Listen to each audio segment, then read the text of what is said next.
તમે ધીરેન્દ્ર કૃષ્ણ શાસ્ત્રીના ત્યાં જવા નીકળ્યા છો, તમારી અટકાયત થઈ છે, શું કહેશો?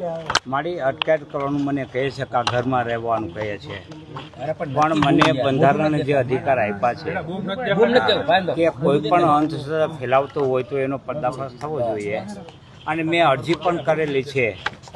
જો બાબા બાગેશ્વર છે તેને અંધશ્રદ્ધા ફેલાવવા માટે પોલીસ પ્રોટેક્શન આપવામાં આવતું હોય ત્યારે એક આલોચક તરીકે એનો પર્દાફાશ કરવા માટે મને પણ પોલીસ પ્રોટેક્શન મળવું જોઈએ.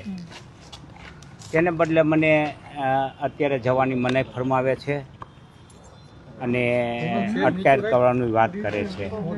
એટલે એ મારી દ્રષ્ટિએ મારા મૂળભૂત અધિકારોની વિરુદ્ધ છે. મેં પોલીસ પ્રોટેક્શન માંગ્યું છે અને તંત્ર દ્વારા કહેવામાં આવે છે, પોલીસ દ્વારા, કે તમારી અરજી રદ કરી છે.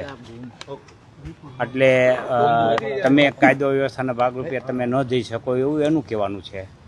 જ્યારે મારું કહેવાનું એમ છે કે હું ત્યાં કોઈ તોફાન તરકટ કરવા નથી જતો. હું માત્ર ને માત્ર મારા પ્રશ્નની રજૂઆત, જેને પડકાર ફેંકો છે, રજૂઆત કરવા જાઉં છું. પોલીસનું એવું કેવું છે કે ત્યાં કંઈ પણ થઈ શકે, કાયદો વ્યવસ્થાની સ્થિતિ બગડી શકે, એટલે તમને નથી જવા દેવા. પણ પોલીસનું કામ જ છે કાયદો વ્યવસ્થા જાળવવાનું. ત્યાં આટલું વધારે પબ્લિક હોય, હજારોની સંખ્યામાં, હા, પણ હું એ જ કહું છું કે એમને મને પડકાર ફેંક્યો છે કે તમે આવો બાબાના દરબારમાં અને તમે જે કાંઈ હોય ત્યાં દૂધનું દૂધ ને પાણીનું પાણી થશે.